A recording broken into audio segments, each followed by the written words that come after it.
एक दिया आओ दुआ का हम जलाएं, रोशनी से दिल का अंधियारा मिटाएं। ओम शांति ओम शांति ओम शांति ओम शांति ओम शांति ओम शांति। एक दिया आओ दुआ का हम जलाएं, रोशनी से दिल का अंधियारा मिटाएं। हर दिशा हर द्वार पर हो वो दिवाली, हर दिशा हर द्वार पर हो वो दिवाली। प्यार का हम ऐसा सिलसिला चलाएं, प्यार का सिलसिला हम चलाएं। एक दिया दुआ का हम जलाएं, रोशनी से दिल का अंधियारा मिटाएं।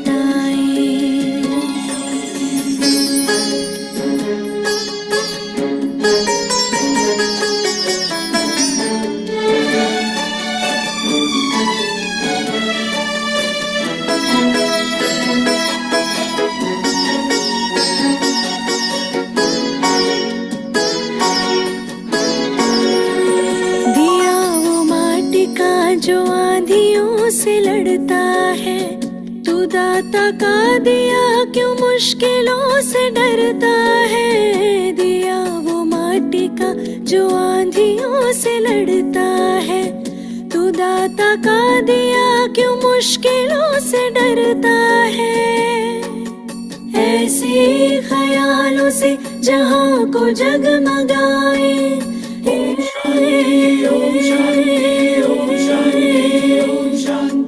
ऐसे ख्यालों से जहां को जगमगाए। प्यार का हम ऐसा सिलसिला चलाए, प्यार का सिलसिला हम चलाए।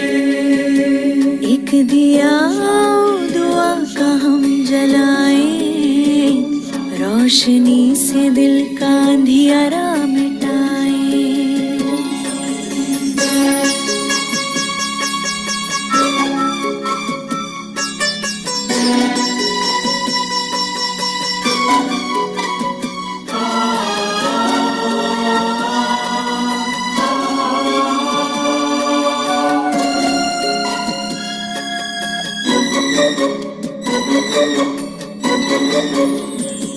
आंधियों से लड़ते दियों को बचा ले हम, उम्मीद के दियों को फिर से जला ले हम। आंधियों से लड़ते दियों को बचा ले हम, उम्मीद के दियों को फिर से जला ले हम। आस की विश्वास की ज्योति जगाए,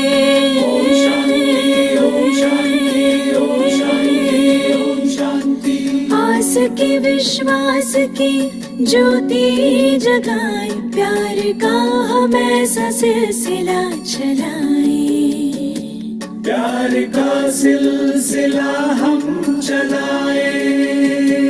एक दिया दुआ का हम जलाएं, रोशनी से दिल का अंधियारा मिटाएं।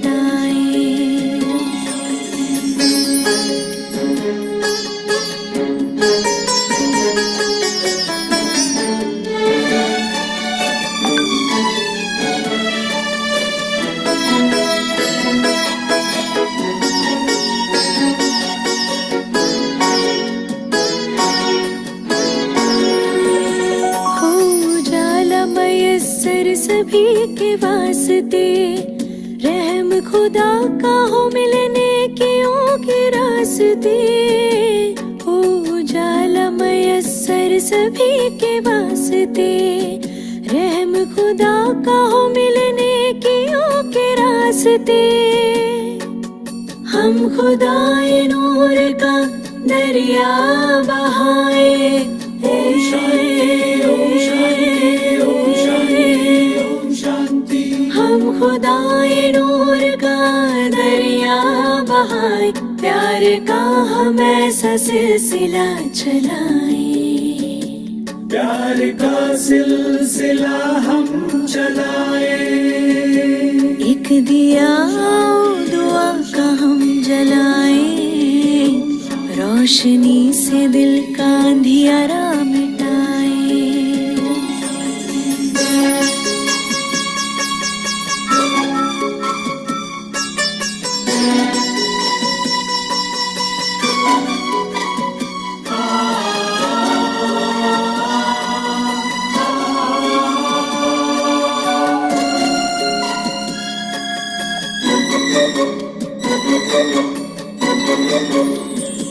माटी के बदले दिया जलाए मन का, ज्ञान से हर कोना रोशन जीवन आंगन का।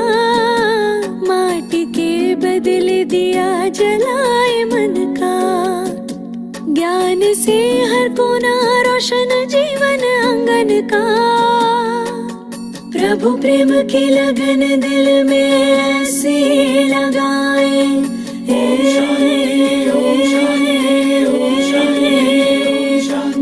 प्रभु प्रेम की लगन दिल में ऐसी लगाए, प्यार का हम ऐसा सिलसिला चलाए, प्यार का सिलसिला हम चलाए। एक दिया दुआ का हम जलाए, रोशनी से दिल का अंधियारा मिटाए। एक दिया और दुआ का हम जलाए, रोशनी से दिल का अंधियारा मिटाए। एक दिया और दुआ का हम जलाए, रोशनी से दिल का अंधियारा मिटाए। एक दिया और दुआ का हम जलाए, रोशनी से दिल का अंधियारा मिटाए।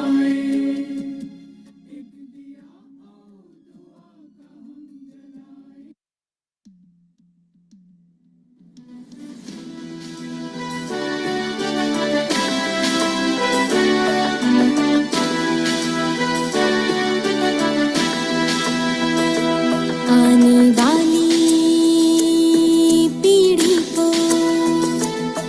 देंगे नया आकार, देंगे नया आकार। स्वस्थ खुशहाल माता और बालक का दिव्य निर्माण, गर्भ संस्कार, गर्भ संस्कार, गर्भ संस्कार, डिवाइन गर्भ संस्कार, डिवाइन गर्भ संस्कार, डिवाइन गर्भ संस्कार।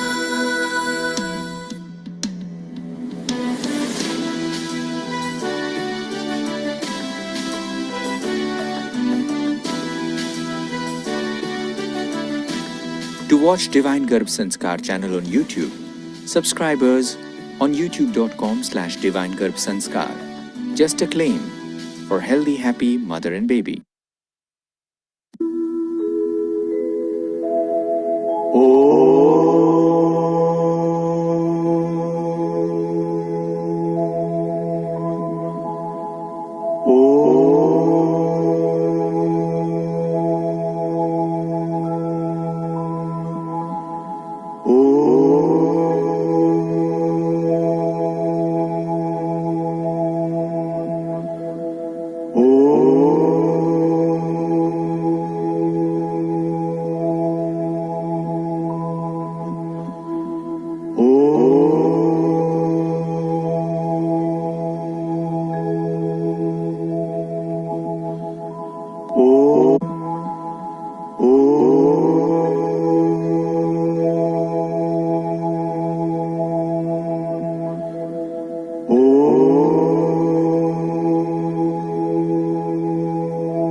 Okay.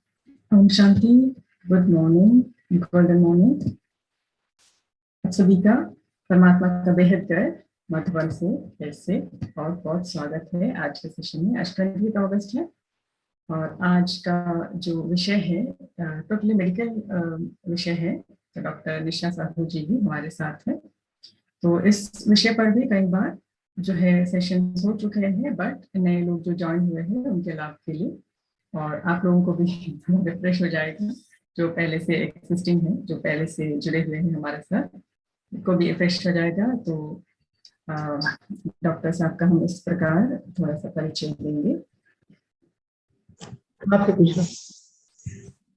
ओम शांति। ओम शांति। डॉक्टर निशा साहू जी, हाँ जी, हाँ, पास्ट प्रेसिडेंट रह चुकी है Jabalpur obstetrics and gynaecological society की 2018 to 19। सुपरिंटेंडेंट है रानी दुर्गावती हॉस्पिटल जबलपुर की और पास्ट सेक्रेटरी है Jabalpur obstetrics and gynaecological society की 94 से 95 तक। प्रेसिडेंट है district Jabalpur female wing Madhya Pradesh taluk तैलिक वैश्य सभा 2007 से लेकर। प्रेसिडेंट है साहू महिला मंडल। पार्टिसिपेट किया है बहुत सोशल इनिशिएटिव में पिछले 40 साल से। और पास्ट प्रेसिडेंट रही है लायनेस इंडिया जबलपुर 1988 से 90 तक। एक्टिव एग्जीक्यूटिव मेंबर है कई सोशल एक्टिविटीज में। आपको बहुत सारे सम्मान प्राप्त हुए हैं जैसे आपको दिखाई दे रहे हैं। चिकित्सा अलंकरण अवार्ड मिला है, वुमेन एम्पावरमेंट अवार्ड मिला है और ये 2 बार आपको मिले हैं और women of the year award मिले हैं Jabalpur obstetrics and gynaecological society से। सब सभी का हमारा सौभाग्य है कि इतने महान हस्ती हमारे विश्व में है आपका मार्गदर्शन करने के लिए, आपको एनलाइटन करने के लिए। आज का विषय जैसे आपने देखा है ब्रेस्ट फीडिंग पर है। तो डॉक्टर साहब आपका अभी मार्गदर्शन करेंगे। बहुत बहुत स्वागत है डॉक्टर निशा साहब। ओम शांति। आप अनम्यूट कर लीजिए, वॉइस नहीं आ रहा है।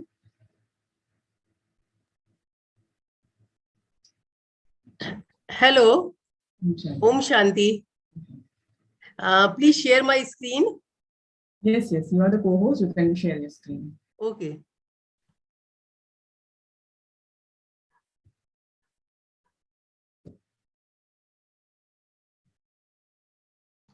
Am I audible? Yes, ma'am. And my slides are visible? Yes, ma'am. Okay, thank you.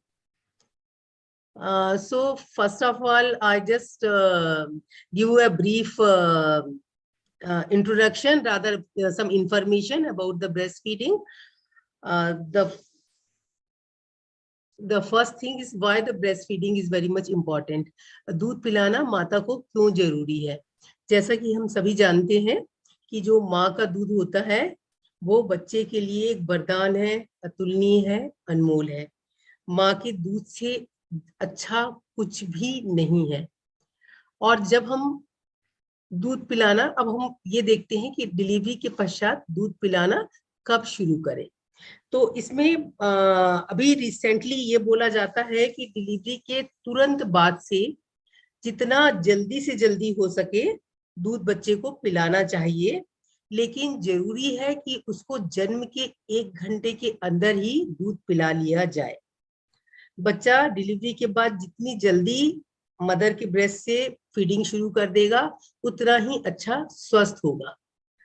Delivery के बाद जो फर्स्ट डे में येलो कलर का, थिक येलो कलर का जो मिल्क आता है जिसको हम कोलेस्ट्रम बोलते हैं, इसमें बहुत सारे न्यूट्रिएंट्स होते हैं और सारे तरह के इन्फेक्शन से रोकने की क्षमताएं इस दूध में होती हैं।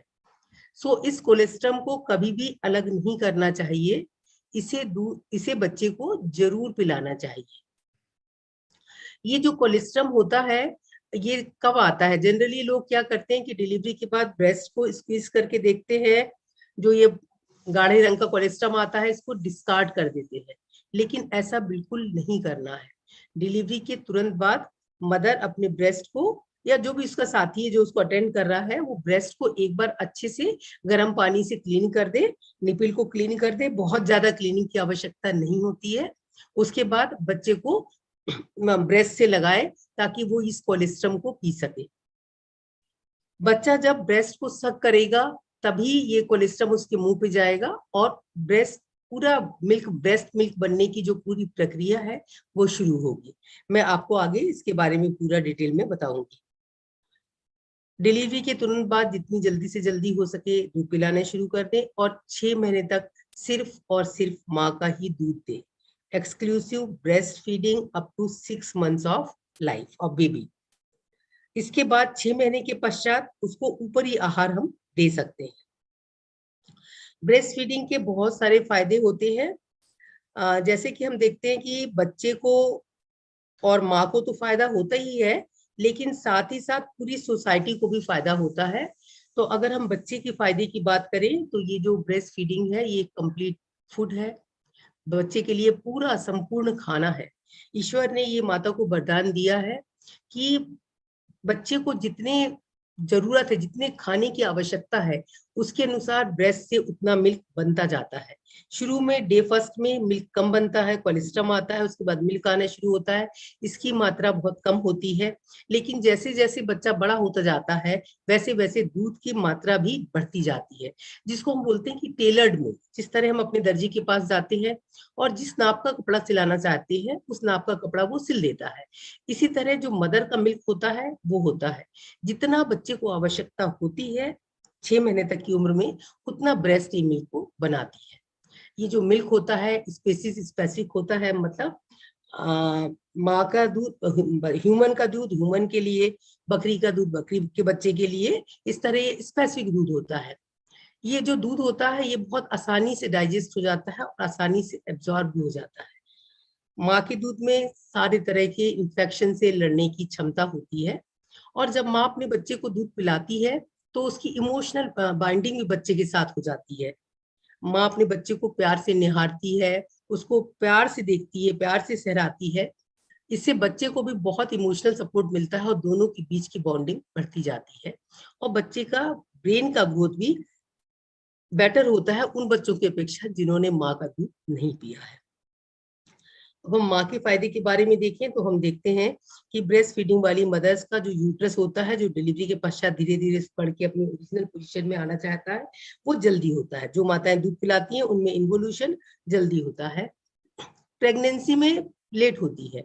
अगर 6 माह तक सिर्फ और सिर्फ माँ का दूध दिया जाए, दिन में और रात में भी बच्चे को दूध पिलाया जाए, और अगर माँ को 6 माह तक माहवारी नहीं आई है, ये तीनों कंडीशन मिल रही हैं, तो ऐसा देखा गया है कि 6 महीने तक माता को दूसरा बच्चा नहीं ठहरता है। लेकिन उसके लिए जरूरी होती है कि ये तीनों कंडीशंस का फुलफिल होना। फिर इसी तरह मदर जब बेबी को मिल्क देती है तो मदर में खुद में ब्रेस्ट कैंसर होने के और ओवरी कैंसर होने के चांसेस बहुत कम हो जाते हैं और मदर को थोड़ा सा अपने काम का लोड भी कम हो जाता है कि बच्चे को दूध पिलाना एक बहुत बड़ा काम होता है और जब अपने घर की विभिन्न कार्यक्रमों को थोड़ा सा अलग करके वो अपने बच्चे को बैठ के शांति से दूध पिलाती है तो मदर भी रिलैक्स होती है। अगर हम सोसाइटी के फायदे को देखें तो हम देखते हैं कि मदर अपने बच्चे को दूध पिला रही है तो घर की मनी तो सेव हो ही रही है। फैमिली प्लानिंग में जैसे कि बताया कि अगर तीनों पॉइंट्स फुलफिल होते हैं तो प्रेगनेंसी भी 6 महीने तक नहीं होती है। फिर बच्चा चूंकि माँ का ही दूध पी रहा है तो वह पूर्ण रूप से स्वस्थ होता है और उसको अस्पताल में भर्ती होने के चांसेस कम हो जाते हैं और बच्चे की सर्वाइवल के चांसेस भी मदर ब्रेस्ट फीड से बहुत ज्यादा अच्छी होती है। अब किस तरह ब्रेस्ट फीडिंग की शुरुआत किस तरह करनी चाहिए, अगर हम ये देखें कि किस तरह से शुरुआत करनी चाहिए, तो जो पहली बार माताएं बनती है उन लोगों में अक्सर ये बात होती है कि वो अपने बच्चों को किस तरह से दूध पिलाएं, या कई बार कहती हैं कि हमारा दूध अभी बन ही नहीं रहा है तो हम बच्चे को कैसे दूध पिलाएं। तो यहाँ मैं आपको कुछ पॉइंट्स बताने जा रही हूँ। अगर आप इन पॉइंट्स का ध्यान रखेंगी तो आपको दूध पिलाने में किसी भी तरह की कोई भी परेशानी नहीं होगी। तो इसमें सबसे ज्यादा जरूरी होता है कि बच्चे को अपने पास में रखना, स्किन टू कांटेक्ट में बच्चे को रखना और बच्चे को अपने ब्रेस्ट के पास, माँ अपने पास सटा के ब्रेस्ट के पास बच्चे को रखे। सबसे पहले इसमें क्या होता है कि जब बच्चा का डिलीवरी होती है और बच्चा सो के उठता है, बच्चा थक जाता है प्रोसेस ऑफ डिलीवरी में, तो डिलीवरी के तुरंत पश्चात बच्चा थोड़ी देर सोना चाहता है, आराम करना चाहता है। ये जो रेस्ट पीरियड होता है ये हर बच्चों में अलग अलग होता है, लेकिन जनरली 30 से 40 मिनट का ये पीरियड होता है। इस रेस्ट के बाद जब बच्चा सो के उठता है तो फिर उसको दूध पीने की इच्छा होती है, और जैसे ही बच्चा सो के उठता है तो वो अपना मुंह जो है बच्चा खोलता है और यहाँ वहां अपने सिर को साइड में हिलाना शुरू करता है और उसके मुंह से लार आना शुरू हो जाती है। तो हमने यहाँ पर देखा कि जब डिलीवरी के बाद बच्चा आधा घंटा करीब, अलग हर बेबी में अलग अलग टाइम होता है ये, जब वो सो के उठता है और जैसे ही बच्चा मुंह खुलता है, सिर को अपने यहाँ वहां हिलाता है और मुंह से लार आना शुरू हो जाती है, तो यही सही समय होता है कि बच्चा अब दूध पीना चाह रहा है। तो ऐसे समय में मदर को बच्चे को ब्रेस्ट से लगाने के लिए हेल्प करनी चाहिए। माँ को और बच्चे को दोनों को ही बिल्कुल कंफर्टेबल पोजीशन में होना चाहिए। बच्चा माँ के बाजू में या माँ की गोदी में होना चाहिए, और जैसे ही बच्चा मुंह को खोलता है, मदर को अपनी ब्रेस्ट को उसके मुंह में, निपिल को मुंह में डालने की कोशिश करनी चाहिए। तो अगर हम स्टेप वाइज देखें तो हम देखते हैं कि हम किस तरह माँ और बच्चे को दूध पीने के लिए तैयार करें। दोनों की आराम जरूरी होता है और बच्चे को क्लिनिकल स्टेबल होना जरूरी होता है, अर्थात बच्चा दूध को सक कर सके, ये बच्चे में क्षमता होनी चाहिए। बहुत कमजोर बच्चे 150 ग्राम 1500 ग्राम 1.5 किलो के नीचे वाले बच्चे जनरली दूध अच्छी तरह सक नहीं कर पाते हैं, तो ऐसे बच्चों को एकदम से दूध नहीं पिलाना चाहिए, डॉक्टर के पूछने के पश्चात ही देना चाहिए। तो बच्चे का वजन ठीक होना चाहिए, 2.5 किलो के आसपास का। बच्चा अलर्ट होना चाहिए, माँ बिल्कुल आराम की पोजीशन में कंफर्टेबल होनी चाहिए और वो आराम से एक चेयर में बैठ जाए जिसमें उस अपनी पीठ को सीधा करते हुए, ताकि वो अगर झुक के दूध पिलाएगी तो माँ को भी कई बार पीठ का दर्द शुरू हो जाता है। माँ किसी भी पोजीशन में अपने बच्चे को दूध पिला सकती है। वो बच्चे को आराम से हाथ में, एक हाथ के ऊपर रख के पिला सकती है जैसा कि आप इस चित्र में देख रहे हो, या दोनों हाथों में के बीच में लेके पिला सकती है, या फिर माँ चाहे तो लेट के भी बच्चे को दूध पिला सकती है। लेट के भी बच्चे को दूध पिलाने में कोई ऐसी प्रॉब्लम नहीं होती है। फिर तीसरा मेन पॉइंट होता है कि बच्चे की पोजीशन किस तरह होनी चाहिए, माँ को बच्चे को किस तरह से पकड़ना चाहिए, ये बहुत इंपॉर्टेंट चीज होती है। तो इसमें 4 पॉइंट होते हैं जो ध्यान देने के लिए होते हैं। इसमें सबसे पहला, बच्चे को सीधा पकड़ा हुआ होना चाहिए। नंबर 2, बच्चे का फेस जो है मदर के ब्रेस्ट के सामने होना चाहिए। तीसरा, बच्चे की बॉडी माँ की बॉडी से सटी हुई होनी चाहिए। और चौथा, बच्चा अच्छी तरह सपोर्टेड होना चाहिए। इसे हम 4 साव के रूप में याद रखते हैं कि बच्चा सीधा, सामने की ओर देखा हुआ, सटा हुआ और संभला हुआ। ये 4 पॉइंट अगर हम होते हैं तो बच्चे की पोजीशन सही कहलाती है। जैसे ये फिगर में आप देख रहे हैं कि इसमें बच्चा सीधा है, बिल्कुल सीधा है। दूसरा, बच्चे का मुंह ब्रेस्ट को देखते हुए है। तीसरा, जो बच्चा है ये पूरा वेल सपोर्टेड है। ये देखिए माँ के हाथ से पूरा वेल सपोर्टेड है और माँ की बॉडी से बच्चा सटा हुआ है।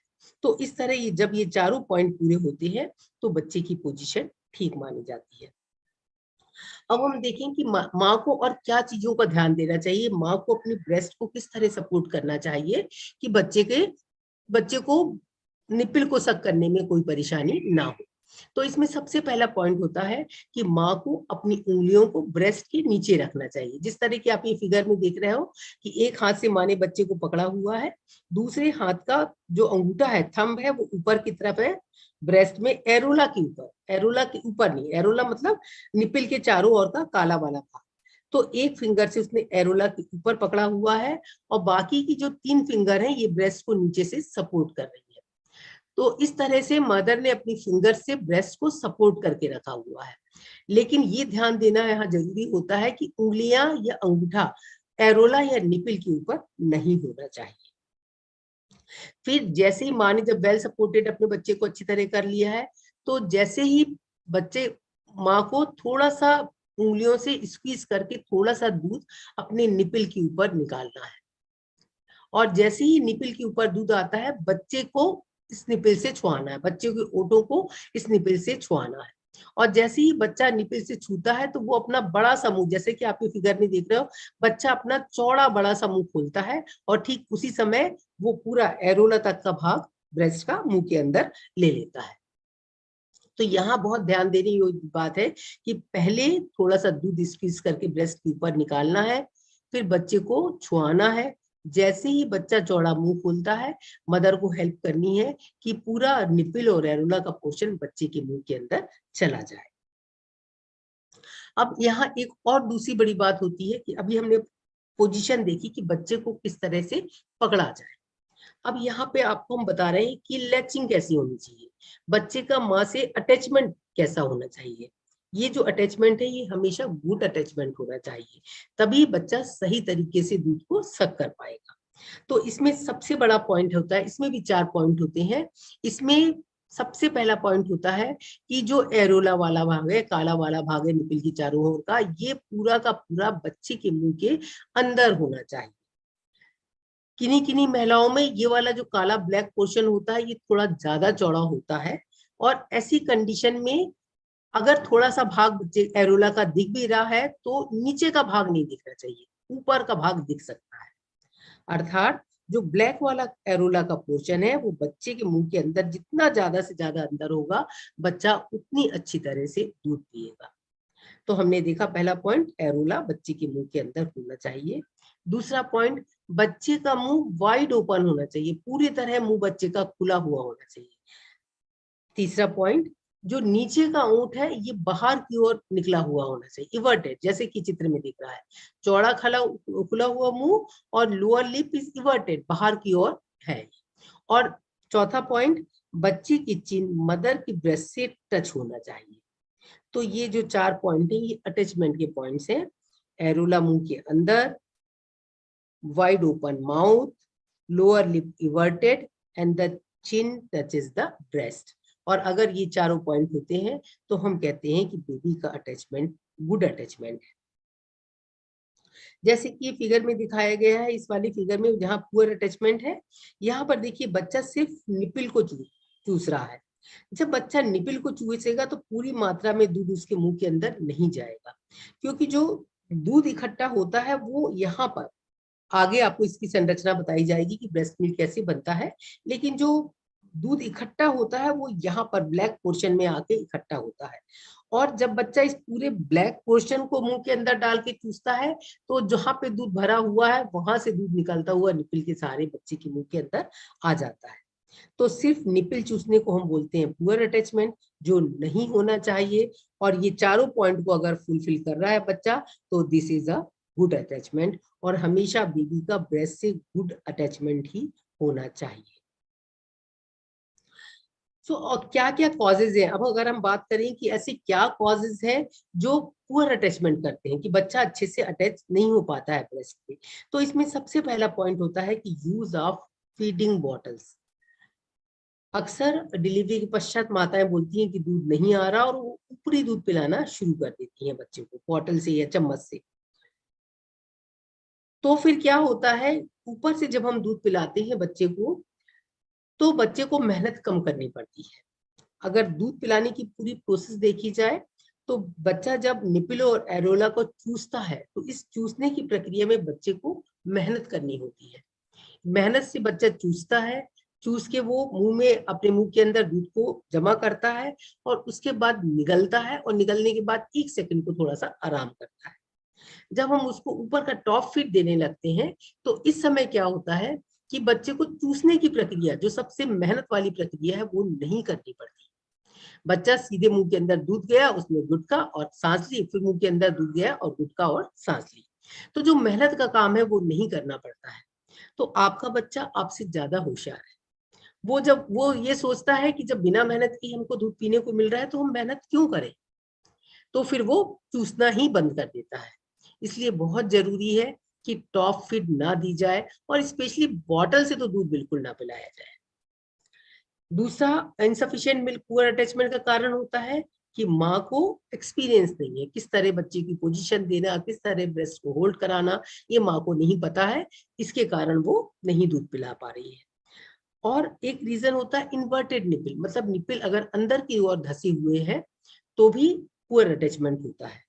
तो ये बहुत इंपॉर्टेंट होता है कि अगर हम चाहते हैं कि बच्चे का अटैचमेंट शुरू से अच्छा रहे, पुअर अटैचमेंट ना हो, तो उसको बॉटल फेड बिल्कुल भी ना कराया जाए। अब यहाँ पर हम देखेंगे कि बच्चे की चूसने की प्रक्रिया और गुटकने की प्रक्रिया कैसे होती है।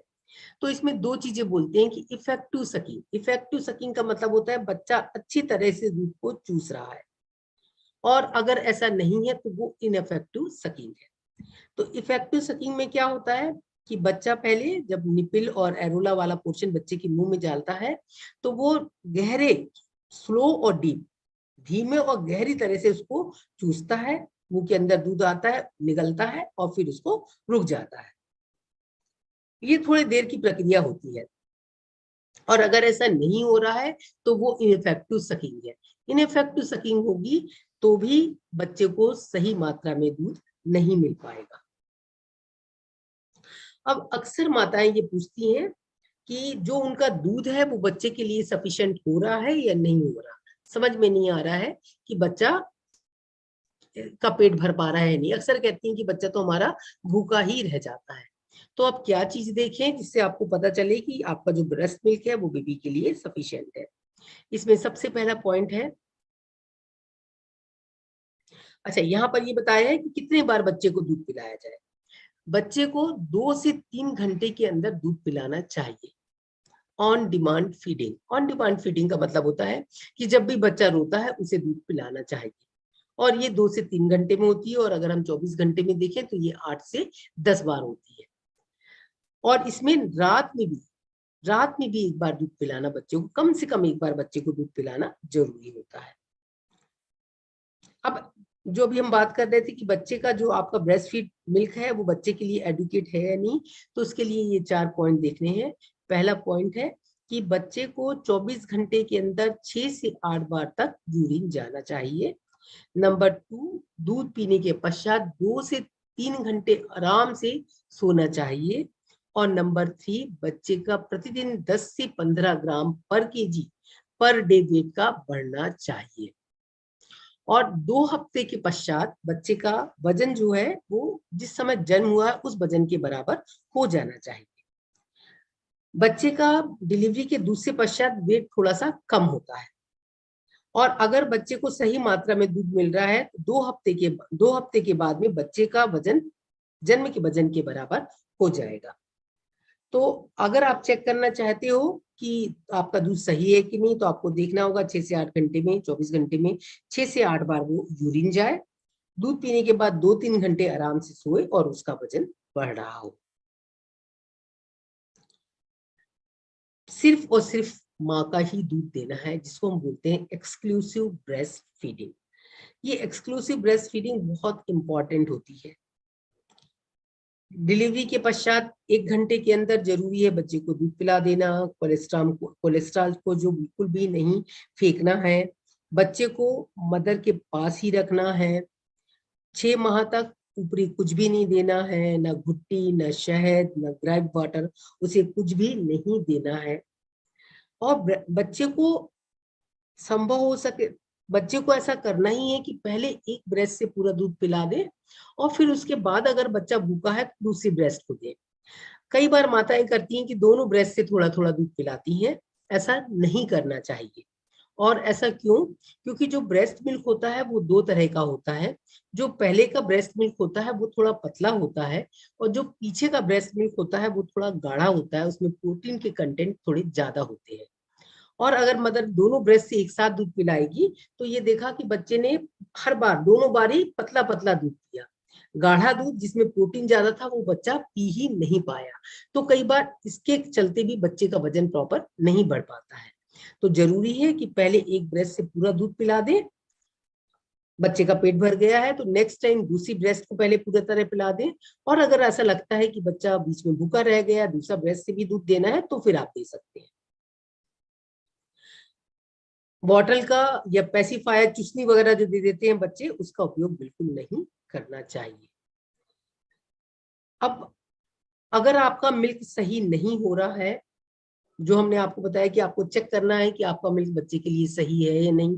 तो आपने 3 पॉइंट देखे कि 24 घंटे में 6 से 8 बार बच्चा यूरिन जाए, दूध पीने के बाद 2 से 3 घंटे आराम से सोए और उसका वजन बढ़ता रहे। हर दिन वजन लेने की आवश्यकता नहीं है। अगर ऐसा नहीं हो रहा है, सही मात्रा में उसको दूध नहीं मिल पा रहा है, तो क्या कारण है? इसके कारण सबसे पहले बात है कि नॉट ब्रेस्ट फीडिंग फ्रिक्वेंटली। माँ अपने बच्चे को बार बार दूध नहीं पिला रही है। उसे हर 2 से 3 घंटे में बच्चे को दूध पिलाना है, 24 घंटे में 8 से 10 बार तक दूध पिलाना है, लेकिन ऐसा नहीं हो पा रहा है। दूसरा, हो सकता है माँ बहुत जल्दी में हो, उसे बहुत सारा काम हो, तो थोड़ी देर के लिए बच्चे को दूध पिलाती हो। तीसरा, बच्चे को सही पोजीशन नहीं दी गई है और उसका अटैचमेंट सही नहीं, पुअर पोजीशन, बैड अटैचमेंट है। और चौथा, माँ को खुद अपने ब्रेस्ट में कोई प्रॉब्लम हो सकता है ब्रेस्ट बहुत ज्यादा दूध भर गया हो, बहुत ज्यादा टाइट हो गए हो, या ब्रेस्ट में किसी का तरह का इन्फेक्शन हो गया। तो इसके लिए क्या ट्रीटमेंट है, इसके लिए क्या करना है? अगर सही मात्रा में दूध नहीं बन पा रहा है तो हमको क्या करना है? पता हम कैसे लगाएंगे कि पता लगा कि बच्चे का वजन इसका सही तरीके से नहीं बढ़ पा रहा है? तो इसमें बच्चे को सबसे पहले जरूरी है कि बच्चे को ऑन डिमांड फीडिंग देनी है। हर 2 से 3 घंटे में दूध पिलाना है और रात में भी पिलाना है, कम से कम एक बार तो जरूरी ही पिलाना है। सेकेंड पॉइंट, कि आपका अटैचमेंट सही है कि नहीं, ये देखना है। अटैचमेंट के हमने 4 पॉइंट बताए थे, वो चारों पॉइंट सही है या नहीं है। फिर माँ के ब्रेस्ट में कोई तकलीफ तो नहीं है, माँ के ब्रेस्ट में ऐसा तो नहीं कि कुछ कट हो गया हो, कुछ छाला हो गया हो, या वहां कोई इन्फेक्शन हो रहा हो। और कई बार पीठ में पीछे मसाज करने से भी, पीछे की तरफ पीठ में कोई अच्छी तरह मसाज करे तो उससे भी ब्रेस्ट मिल्क का प्रोडक्शन बढ़ जाता है। तो अटैचमेंट को हम फिर से यहाँ रिवाइज करते हैं कि अटैचमेंट और पोजीशन कैसी होनी चाहिए। पोजीशन के 4 पॉइंट, बेबी सीधा, सटा हुआ, सामने की ओर, ब्रेस्ट के सामने की ओर देखा हुआ और संभला हुआ, ये 4 सा के पॉइंट है। गुड अटैचमेंट के 4 पॉइंट, एरोला का ज्यादा से ज्यादा भाग बच्चे के मुंह के अंदर, mouth wide open, lower lip everted और चिन टचेस द ब्रेस्ट। ये चारों पॉइंट अगर ठीक है तो कोई ऐसा कारण नहीं होगा कि बच्चे का सही मात्रा में दूध ना आ रहा। बर्पिंग आफ्टर द ब्लीडिंग, दूध पिलाने के बाद थोड़ी देर तक बच्चे को खड़े पोजीशन में रखना चाहिए और उसकी पीठ को धीरे धीरे थपथपाना चाहिए, क्योंकि कई बार ऐसा होता है कि जब बच्चा दूध कर रहा होता है तो साथ में एयर भी पेट के अंदर चली जाती है, जो बाद में निकलती है और साथ में थोड़ा सा दूध भी आ जाता है। तो दूध पिलाने के पश्चात अगर बच्चे को इस तरह अपराइट पोजीशन में रखें, बैठे हैं तो इस तरह अपराइट पोजीशन में रखें और पीठ को थोड़े से हल्के हल्के थपथपाएं, तो ये उसकी गैस निकल जाएगी और उसको वॉमिटिंग नहीं होगी। अब हम देखें कि मिल्क का प्रोडक्शन किस तरह, ब्रेस्ट में मिल्क किस तरह से बनता है। ठीक है, मैं कंटिन्यू रखूं ऑडियंस? हेलो? हाँ दीदी, हाँ दीदी, कंटिन्यू करिए। किसी को कुछ क्वेश्चन तो नहीं है इतने में? क्वेश्चन हम एंड में ले लेंगे दीदी। ओके, तो हम देखते हैं कि ब्रेस्ट में मिल्क किस तरह से बनता है। तो जैसे आपने देखा कि ये निपिल है, निपिल के चारों तरफ के भाग को हम एरोला बोलते हैं, और इस एरोला के ऊपर छोटी छोटी सी प्रोमिनेंट थोड़ा सा उभरा हुआ भाग होता है जिसको हम मॉन्टेगोमरी ट्यूबरकल्स बोलते हैं। ब्रेस्ट के अंदर की बनावट इस तरह की होती है कि यहाँ पे बहुत सारे एल्वोलाई, ये एल्वुलस रहते हैं, स्पॉन्जी, जहाँ पे दूध बनता है। फिर ये छोटी छोटी नलियां इसकी होती हैं, नलियां एक बड़ी नली में बनती हैं और बड़ी नली फिर आके साइनस में और चौड़ी होके यहाँ पे इकट्ठी हो जाती है। पूरे ब्रेस्ट में चारों तरफ से इस तरह से मिल्क बनता है। और ये जो काला एरोला वाला भाग है, यहाँ देखिए सारे लैक्टिफेरस साइनसेस हैं जहाँ पे दूध जमा हुआ है।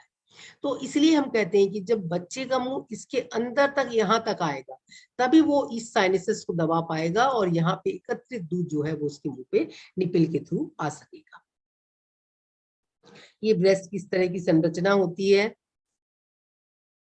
ये देखिए, जैसे इस फिगर में बताया कि बच्चा जब पूरे ब्रेस्ट को, एरोला को मुंह के अंदर रख के सक करता है और तभी एरोला अंदर जाएगा जब इसका मुंह चौड़ा खुला हुआ होगा। नीचे का भाग भी, लोअर लिप जो है वो इवर्टेड होगा। तो यहाँ बच्चा जब ये चूसेगा तो ये जो साइनसेस है, लैक्टिफेरस साइनसेस है, ये जब दबेंगे तभी दूध बाहर आएगा। अब दो हार्मोन्स होते हैं जो मिल्क के प्रोडक्शन को बनाते हैं। इसमें पहला हार्मोन होता है ऑक्सीटोसिन और दूसरा हार्मोन होता है प्रोलैक्टिन। जो प्रोलैक्टिन हार्मोन होता है उसको हम बोलते हैं मिल्क प्रोडक्शन हार्मोन, मतलब ये मिल्क को बनाता है। दूसरा ऑक्सीटोसिन हार्मोन्स, जिसको हम बोलते हैं मिल्क इजेक्शन हार्मोन्स। इसका मतलब है कि ब्रेस्ट में जो मिल्क एकत्रित रहता है उसको बाहर निकालने में ये ऑक्सीटोसिन मदद करता है। तो क्या होता है कि जब बच्चा दूध पीना शुरू करता है, अर्थात जब वो निप्पल को सक करता है, बहुत इंपॉर्टेंट चीज है निप्पल की सकलिंग। जैसे ही निप्पल की सकलिंग स्टार्ट होती है, बच्चे ने निप्पल को मुंह में लिया, यहाँ से एक संदेश माँ के ब्रेन के अंदर जाता है कि बच्चे ने दूध पीना शुरू कर दिया है, अब और दूध बनाने की आवश्यकता है।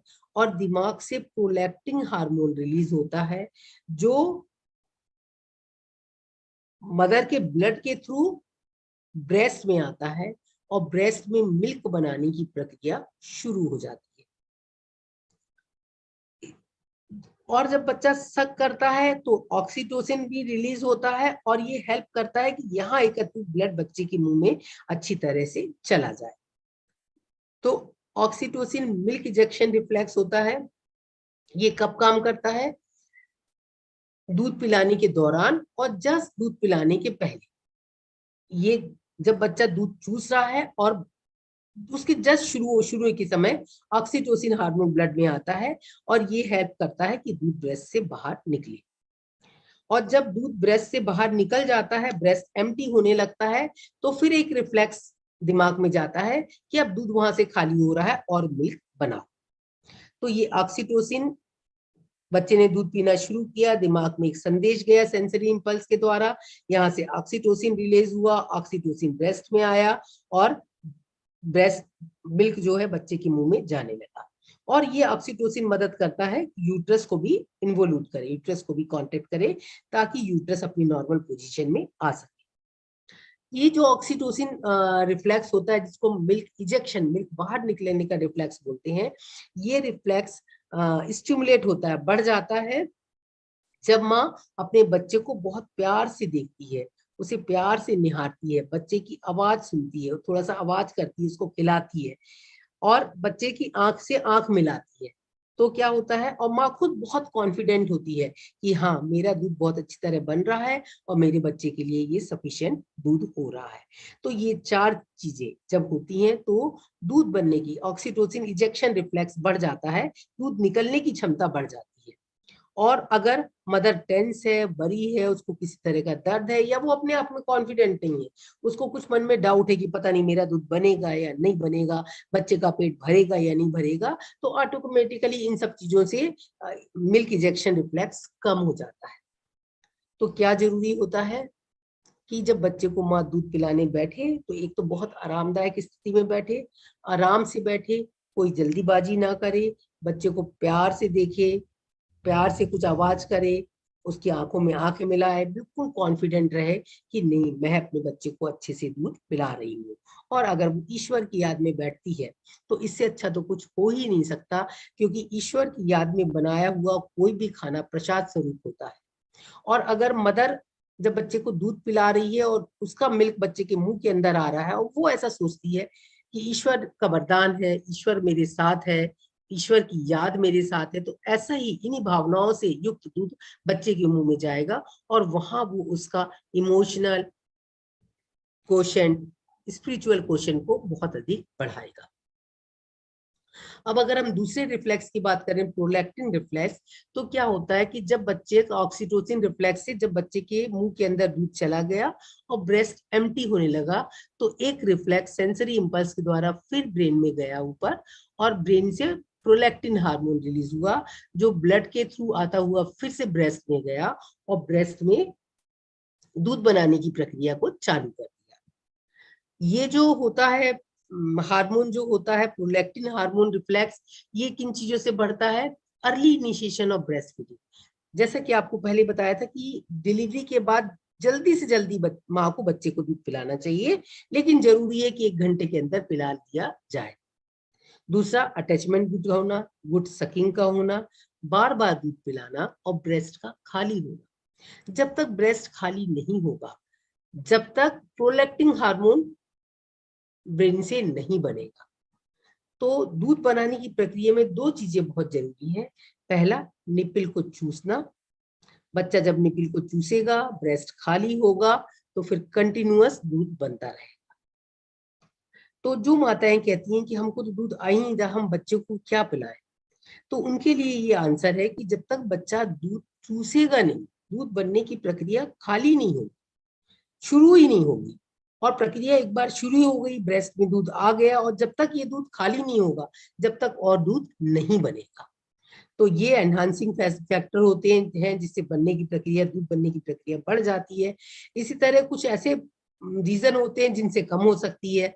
ये रीजन क्या हो सकते हैं? बहुत देर से दूध पिलाना शुरू किया, ऊपर से शहद चटा दिया, ग्राइप वाटर दे दिया, बॉटल की फीडिंग दे दी, बच्चे को सही पोजीशन में और सही अटैचमेंट में नहीं रखा, या मदर को ब्रेस्ट में कुछ प्रॉब्लम है, उसको दर्द है जिसके कारण वो दूध नहीं पिला पा रही है, तो ब्रेस्ट खाली ही नहीं हो पा रहा है, इसलिए ब्रेस्ट बनने का, ब्रेस्ट सिक्रीशन का फिर से, मिल्क सिक्रीशन की प्रक्रिया फिर से नहीं हो पा रही। तो दो चीजें आवश्यक हैं, बच्चे का निपिल को चूसना और ब्रेस्ट का खाली होना। ये दो चीजें लगातार होती रहेंगी तो दूध लगातार बनता रहेगा और माताएं अपने बच्चों को अच्छी तरह इसी तरह दूध पिलाती रहेंगी। अब यहाँ पर कुछ ब्रेस्ट की समस्याओं के बारे में बताया गया है। मे आई कंटिन्यू? हेलो, यस दीदी, प्लीज कंटिन्यू। यहाँ पर ब्रेस्ट के कुछ कंडीशंस के बारे में बताया गया है कि अगर ब्रेस्ट में ये कंडीशंस होती हैं तो कई बार माँ अपने बच्चे को अच्छे से दूध नहीं पिला पाती है। इसमें सबसे पहले कंडीशन होती है फ्लैट और शॉर्ट निपिल। जो निपिल है ये बिल्कुल फ्लैट है, बाहर की ओर ज्यादा निकले हुए नहीं है, ये अंदर की ओर धसे हुए हैं। और दूसरा एक होता है ये नॉर्मल निपिल, जैसे आप चित्र में देखेंगे ये आपको नॉर्मल निपिल दिखाया है, यहाँ ये फ्लैट है, ये इतना लंबा निकला हुआ निपिल नहीं है, और यहाँ पर तो अंदर की ओर धसा हुआ ही निपिल है। तो इसमें क्या होता है, जब ऐसी कंडीशंस होती हैं तो मदर को, बच्चा निपिल को मुंह के अंदर नहीं ले पाता है और दूध सक नहीं कर पाता है। तो ऐसी कंडीशन में मदर को क्या करना चाहिए कि डिलीवरी के जैसी लेबर पेन, डिलीवरी का दर्द शुरू होता है, वैसे ही अपने हाथों में थोड़ी सी क्रीम लगा के ब्रेस्ट को चारों तरफ से निपिल की तरफ ऐसे मसाज करनी चाहिए कि निपिल थोड़े से प्रेशर से बाहर निकल आए। और जनरली काफी 70-80% केसेस में ये निपिल बाहर की ओर इस मतलब एक्सरसाइज से ही बाहर की ओर निकल आता है। लेकिन ये प्रक्रिया डिलीवरी पेन्स के पहले शुरू नहीं करनी चाहिए। अगर डिलीवरी पेन्स के पहले ही शुरू कर दिया कि निपिल बाहर आ जाए तो कई बार इससे लेबर पेन्स जल्दी से आने लगते हैं। दूसरा, हल्के से इसको दबाना है और लगातार इस प्रक्रिया को करना है, तो जो अंदर की ओर धसा हुआ निपिल है वो बाहर आ जाता है। अब हम ये कैसे करेंगे, इसमें आप देखोगे कि अंगूठे को निपिल के ऊपर रखा, उंगलियों को नीचे सपोर्ट में रखा और बाहर की ओर नहीं खींचना है। मसाज तो आपने शुरू में ऐसे कर दी, अब जब आप दूध उसमें से निकाल रहे हो तो इन दोनों को ब्रेस्ट के अंदर की तरफ दबाना है। समझ में आया? मसाज करते समय तो आपने ऐसे किया, धीरे धीरे करके ऐसे किया मसाज, अब मसाज हो गई, अब आप ब्रेस्ट से दूध निकालना चाह रहे हो तो क्या करोगे, ब्रेस्ट को ऐसा होल्ड करोगे और पीछे की तरफ, ब्रेस्ट के टिश्यू में पीछे की तरफ दबाएंगे। जब हम पीछे की तरफ दबाएंगे तो ये जो धसा हुआ निपिल है ये पहले थोड़ा सा फिर और बाहर की तरफ निकलने लगता है। और अगर ऐसे नहीं निकल पा रहा है, ये जनरली जब आप एंटीनेटल चेकअप करवाने जाते हैं तभी डॉक्टर 6वें-7वें महीने में आपके निपिल की जांच कर लेते हैं और बता देते हैं कि आपको इन्वर्टेड निपिल है या फ्लैट निपिल है और आपको क्या कम करना है। लेकिन अगर आपको इससे भी नहीं निकल रहा है, हाथ से नहीं निकल रहा है, तो एक 10 cc सिरिंज का होता है, इससे निकाल लिया जाता है ब्रेस्ट मिल्क को। इसमें एक 10 cc की एक सिरिंज होती है जिसका सामने का, जहां नीडल लगाते हैं वो भाग को कट कर दिया जाता है।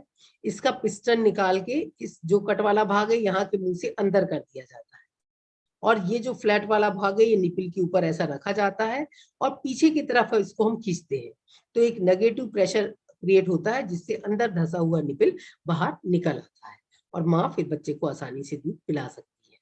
अगर इससे भी ठीक नहीं हो रहा है तो कई तरह के ब्रेस्ट पंप बाजार में अवेलेबल है, उनका हम हेल्प ले सकते हैं। लेकिन इनकी हेल्प लेते समय हमको इन्फेक्शन का बहुत ज्यादा ध्यान रखना चाहिए कि बच्चे को किसी भी तरह का कोई इन्फेक्शन ना हो पाए। कई तरह के प्लास्टिक शेल्स आते हैं जिसको इस तरह से ब्रेस्ट के ऊपर जब लगा देते हैं तो जो इन्वर्टेड निपल होता है वो धीरे धीरे बाहर आने लगता है। फिर एक दूसरी समस्या होती है कि लॉन्ग निपल्स है। जैसे आप ये देख रहे हो कि ये निपल बहुत ज्यादा लॉन्ग है, तो लॉन्ग निपल होने से क्या हो रहा है, बच्चे के मुंह के अंदर वो निपल तो जा रहा है लेकिन एरोला वाला पोर्शन जो होना चाहिए, अंदर जाना चाहिए, वो नहीं जा पा रहा है और इससे समस्या उत्पन्न हो रही है। तो इसमें मदर को आपको कुछ नहीं करना है, बस मदर को अच्छी तरह समझाना है कि इसमें घबराने की ऐसी कोई बात भी नहीं है। बच्चे को वो दूध पिलाएंगी, थोड़ा सा प्रॉपर सपोर्ट रखेंगी, बच्चे का थोड़ा पिलाने की कोशिश करें। बच्चा नहीं पी पा रहा है तो दूध को एक कप में निकाल लें और फिर इस कप के सहारे से बच्चे को चम्मच और कप से बच्चे को दूध दें, लेकिन बॉटल से फीडिंग ना कर पाए। एक और समस्या होती है सोर निपल। सोर निपल ये बहुत आम समस्या होती है। सोर निपल का मतलब होता है कि निपल के चारों तरफ क्रैक का हो जाना या छोटे छोटे घाव का बन जाना, और ये बहुत पेनफुल होता है। और जब ये ऐसा होने लगता है, जैसे आप देख रहे हो ये घाव बने हुए हैं, यहाँ पे छोटे छोटे क्रैक्स हैं, और जब ये कंडीशन होती है तो मदर को दूध पिलाने में बहुत ज्यादा तकलीफ होती है। तो फिर ऐसे में क्या करना चाहिए? जनरली ब्रेस्ट फीडिंग जो होती है वो माँ को किसी भी तरह की कष्टदायी नहीं होती है। शुरू में थोड़ा सा जब बच्चे का स्टार्ट करते हैं तो थोड़ी सी उसको तकलीफ हो सकती है, लेकिन बाद में ये तकलीफ जो होती है वो पूरी तरह से अपने आप ठीक हो जाती है। बस मदर को अपने आप बहुत कॉन्फिडेंट रहना चाहिए, बच्चे को सही पोजीशन में रखनी चाहिए और सही अटैचमेंट में रखना चाहिए। अब इस सोर थ्रोट अगर सोर निपल हो गया है तो उसके लिए क्या कारण होते हैं कि ये सोर निपल हो गया? सोर निपल होने का सबसे बड़ा कारण है कि पोजीशन सही नहीं है, अटैचमेंट सही नहीं है। दूसरा, बेबी जब दूध पी रहा था तो जबरदस्ती फोर्सली ब्रेस्ट को उसके मुंह से निकाल लिया। तीसरा, ब्रेस्ट पंप का जब हम यूज करते हैं तो भी ऐसा हो सकता है। और frequent uses of soap and water, कई बार मदर बार बार साबुन से और पानी से अपनी ब्रेस्ट को क्लीन करती है, जिसके कारण भी सोर निपल हो जाता है। या फिर वहां पे कोई फंगल इन्फेक्शन हो गया, कैंडिडा इन्फेक्शन हो गया, निपल के चारों तरफ थोड़ी सफेदी जमने लगी। और कई बार हम देखते हैं कि बच्चे की जीभ के ऊपर और बच्चे के मुंह में भी ये सफेदी आ जाती है। और बहुत ही कम ऐसा होता है कि टंग टाई इसका रीजन होता है कि बच्चे की टंग जो है पीछे की तरफ चिपकी हुई है, जिसके कारण बच्चा ठीक से दूध नहीं पी पा रहा, दूध पीने में उसको तकलीफ हो रही है और माँ को सोर निपल हो गया है। तो इसके लिए हमको क्या करना है? सोर निपल हो गया है तो क्या करना है? माँ से अच्छी तरह से पहले माँ से पूछना है कि वो जब दूध पिलाती है तो उसको क्या फील होता है। जो दर्द होता है वो उसको शुरू में फील होता है या दूध पिलाने के दौरान होता है या जब वो दूध पीने की प्रक्रिया पूरी खत्म कर लेती है उसके बाद होता है, उसको जलन होती है और उसको दर्द होता है। निपल को चेक करना है। जो स्किन छाले जैसे छाले टाइप की हो गई, स्किन जो है वो टूटी हो गई है, ब्रोकन हो गई है, तो इसका मेन रीजन होता है कि पुअर अटैचमेंट है। अगर स्किन लाल शाइनी खुजली होने लगी है तो ऐसे में फंगल इन्फेक्शन की चांसेस होते हैं कि उसको कैंडिड इन्फेक्शन हो रहा है। और कैंडिड इन्फेक्शन जब होता है तो अटैचमेंट बहुत पुअर हो जाता है, क्योंकि ये बच्चे के मुंह में भी हो जाता है माँ के ब्रेस्ट से और बच्चा अच्छी तरह से दूध नहीं पी पाता। कई बार एक्जिमा, निपल की चारों तरफ एक्जिमा या रेगमेटाइटिस भी होती है, जिसके कारण सोर निपल होता है और ब्रेस्ट फीडिंग प्रॉपर तरीके से नहीं हो पाती। तो हमको इसको मैनेज कैसे करना है? रीअश्योर करना है मदर को कि ये जो है ये आराम से भर जाएगा और आगे नहीं होगा। इसके लिए आपको कुछ सावधानियां बरतनी होगी। क्या कारण से सोर निपल हो रहा है इसको हमको देखना होगा और आराम से मदर को दूध पिलाने जब वो बैठी है तो उसे बहुत आराम से बैठने की आवश्यकता है। उस समय कोई भी किसी भी तरह की जल्दीबाजी उसको नहीं होती और जिस भी कारण से सोर थ्रोट हुआ है उसका हमको इलाज करना होता है। तो हम देखें किस तरह से हम इलाज करेंगे। तो इलाज में के लिए जरूरी है कि पोजीशन को सही रखना, अटैचमेंट को सही रखना।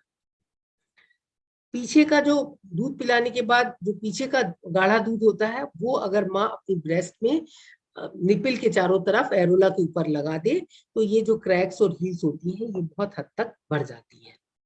बार बार ब्रेस्ट को साबुन और पानी से नहीं धोना चाहिए और अगर कैंडिडा इन्फेक्शन हो गया है तो इसका ट्रीटमेंट माँ को और बच्चे को दोनों को ही करना चाहिए। लेकिन ब्रेस्ट फीडिंग को बंद नहीं करना चाहिए, ब्रेस्ट फीडिंग कंटिन्यू रखना चाहिए। बच्चे को बार बार दूध पिलाना बहुत ज्यादा उपयोगी होता है और अगर ब्रेस्ट पंप और ब्रेस्ट निपिल का इस्तेमाल कर रही है जिसके कारण सोर निपिल हो गया है तो फिर इसका यूज नहीं करना चाहिए। इस तरह का फंगल इन्फेक्शन इसमें दिखाया गया है कि ये निपिल है और ये एरोला है और इस तरह की सफेदी, जब ये बच्चे की जीभ भी ऐसे सफेद हो गई है, देख रहे हैं आप बच्चे की जीभ सफेद हुई है और मदर के ब्रेस्ट में भी चारों ओर इन्फेक्शन आ गया है तो ये कैंडिडा इन्फेक्शन के कारण होता है। इसमें एक निस्टेटिन सस्पेंशन आता है जिसको हम बच्चे के मुंह में लगा सकते हैं और मदर के लिए भी एक निस्टेटिन टेबलेट आती है जिसको बिल्कुल महीन पीस के और ग्लिसरीन में मिला के जब हम ब्रेस्ट के चारों तरफ लगा देते हैं तो ये आसानी से साफ हो जाता है। अगर इससे भी साफ नहीं हो रहा है तो बहुत जरूरी है कि आप अपने डॉक्टर को दिखाएं। एक अन्य समस्या होती है ब्रेस्ट एंगॉर्जमेंट। ब्रेस्ट एंगॉर्जमेंट का मतलब होता है कि ब्रेस्ट में उसकी क्षमता से अधिक दूध का भर जाना। इससे ब्रेस्ट देख रहे हैं ऐसे से पूरा रेड रेड दिख रहा है, थोड़ा सा यहाँ पे गर्म भी ज्यादा, दूसरे उसके गर्म भी ज्यादा होता है। नॉर्मली क्या होता है, ब्रेस्ट में मिल्क बनता है पूरा और निपिल के पास आके यहाँ पे एकत्रित हो जाता है। लेकिन अगर ये मिल्क बनने की क्षमता बहुत अधिक हो जाती है तो ब्रेस्ट एकदम टाइट हो जाता है।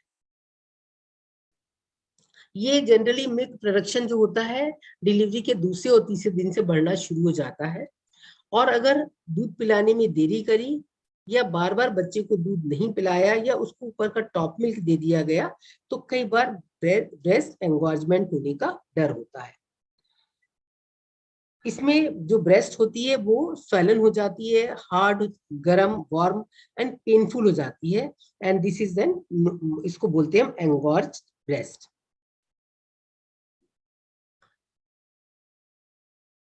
अगर तेज बुखार भी माँ को आने लगता है और ब्रेस्ट एंगॉर्जमेंट को ठीक नहीं किया हो तो कई बार ब्रेस्ट एप्सिस बनने का डर होता है और अगर ब्रेस्ट एप्सिस बन जाता है मतलब वहां पे पस इकट्ठा हो गई है तो ऐसी कंडीशन में चीरा लगाते वहां से पस को निकालना पड़ता है।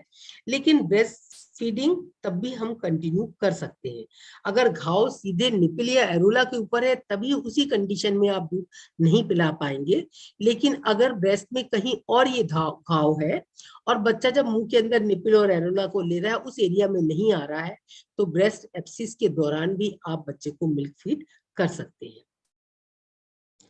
तो अगर बेबी सही तरीके से सक नहीं कर पा रहा है तो इसके लिए क्या करना चाहिए, हमको अपनी पोजीशन अटैचमेंट ठीक करना चाहिए, बार बार दूध पिलाना चाहिए। इसके बाद भी बेबी सकल नहीं कर पा रहा है तो उसको थोड़ा सा, ब्रेस्ट बहुत हार्ड हो गया है, ब्रेस्ट में बहुत सारा दूध भर गया है, टाइट एकदम हो गया है, तो बच्चा जब चूसने की इसको कोशिश करता है तो इतने टाइट ब्रेस्ट को वो चूस नहीं पाता है। तो ऐसी कंडीशन में थोड़ा सा दूध मदर अपने ब्रेस्ट फिंगर से ब्रेस्ट को दबा के थोड़ा सा दूध निकाल दे तो ब्रेस्ट थोड़ा सा सॉफ्ट हो जाएगा और फिर बच्चा दूध को अच्छी तरह से पी पाएगा। मिल्क पिलाने के पहले मदर चाहे तो गरम सिकाई कर सकती है। मिल्क पिलाने के पहले गरम सिकाई और 2 फीट के बीच में ठंडी सिकाई ब्रेस्ट के ऊपर कर सकती है। So before feeding warm compression, massage neck and back, light massage of the breast, mother को रिलैक्स होना जरूरी है। और आफ्टर फीडिंग के लिए क्या करना है, cold compression on both the breast. तो जब ब्रेस्ट एंगॉर्जमेंट होता है तो थोड़ा सा ब्रेस्ट से मिल्क निकाल दे मदर दबा के, ब्रेस्ट थोड़ा सॉफ्ट हो जाए तो बच्चे को दूध जरूर पिलाए। मिल्क निकालने के पहले ब्रेस्ट की गर्म सिकाई कर ले, गर्म चीज से सिकाई कर ले और 2 फीडिंग के बीच में ठंडी ब्रेस्ट में सिकाई करे तो ब्रेस्ट एंगॉर्जमेंट की समस्या काफी हद तक दूर हो जाती है।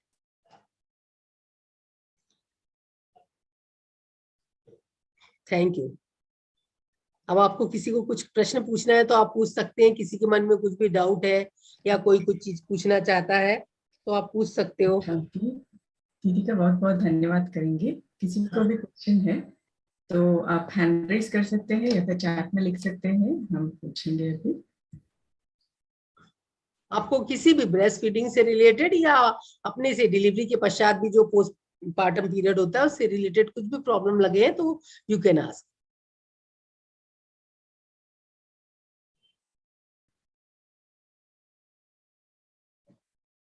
क्वेश्चंस नहीं है। खाना कैसे होना चाहिए मदर का ब्रेस्ट फीडिंग के दौरान?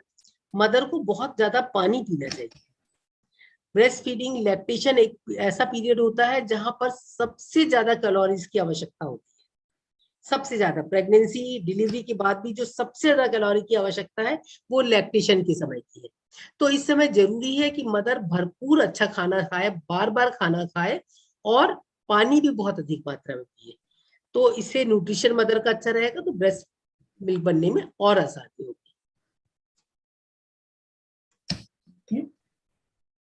अच्छा, सायली जोशी आपको अनम्यूट करते हैं जी, आप पूछ सकते हैं अनम्यूट करके।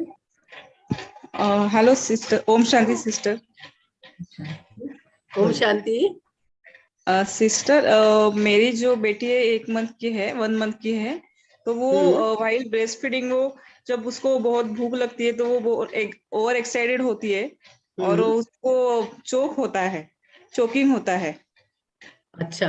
और कभी कभी वोमिटिंग भी हो जाता है।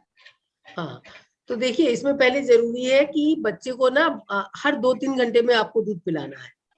अच्छा, अगर हाँ, आप वो तो मैं करती हूँ, हर 2-3 घंटे में आप दूध पिलाइए। तो बहुत हाँ। भूख लग रही है ऐसी स्थिति नहीं होनी चाहिए। ओके। क्योंकि बच्चा जब बहुत, हमको भी जब कभी बहुत भूख लगती है तो हमारे सामने जो आता है हम जल्दी जल्दी खा लेते हैं ना। Yes yes. हाँ, तो ऐसा नहीं होना चाहिए। आप बच्चे को जैसे ही वो रोना शुरू करती है आप उसे दूध पिलाइए। आप बिल्कुल रिलैक्स रहिए, पूरा समय दीजिए बच्चे के लिए, कॉन्फिडेंट रहिए अपने आप में। और बच्चे का जो हेड एंड सिर वाला पोर्शन है ना वो थोड़ा सा ऊपर रख लीजिए, थोड़ा सा हल्का सा ऊपर, एकदम फ्लैट। बच्चे को जब हम दूध पिलाते हैं तो सिर को थोड़ा सा ऊपर रखना चाहिए। हाँ, ऊपर ही रखती हूँ मैं। और दूध पिलाने के बाद बर्पिंग जरूर करनी चाहिए। यस यस यस, सीधे वो तो 10 मिनट्स करती हूँ, नीचे से ऊपर, जिसमें एक दो बार उसको डकार आ जाएगी तो फिर ऐसा नहीं होगा। हो सकता है उसका अटैचमेंट बहुत प्रॉपर ना होता हो, तो इस समय जब सक करती है बेबी की मिल्क को, जब बेबी सक करता है तो उस समय एयर भी साथ में बहुत सारी सक हो जाती है। ओके। हाँ, तो आप थोड़ा सा इसका ध्यान रखिए कि अटैचमेंट के जो 4 पॉइंट बताए हैं वो पूरे फुलफिल होना बहुत जरूरी है। Okay okay, thank you sister. Okay, अभी माधुरी निश्चल आप अनम्यूट कर सकते हैं, आप पूछ सकते हैं जी। ओम शांति डॉक्टर। ओम शांति। Actually I am about to complete 8 months, लेकिन मुझे एक कॉमन क्वेश्चन है जो कि मैंने पहले की भी जो डिलीवरीज देखी है मेरे सिस्टर्स की वगैरह, तो डिलीवरी के बाद यूजुअली टेंडरनेस बहुत आ जाती है फीडिंग के दौरान at the start of the days. मतलब अगर सक नहीं, टेंडरनेस ही ऐसे गांठें आती है ना, टेंडरनेस बहुत, हाँ ब्रेस्ट में।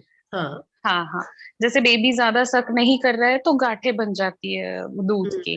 तो यूजुअली मसाज इतनी हार्ड देते हैं, तो is it really good to give that much hard massage या फिर उसका और कोई तरीका हो सकता है? हार्ड मसाज तो करने नहीं, it should be very light and gentle.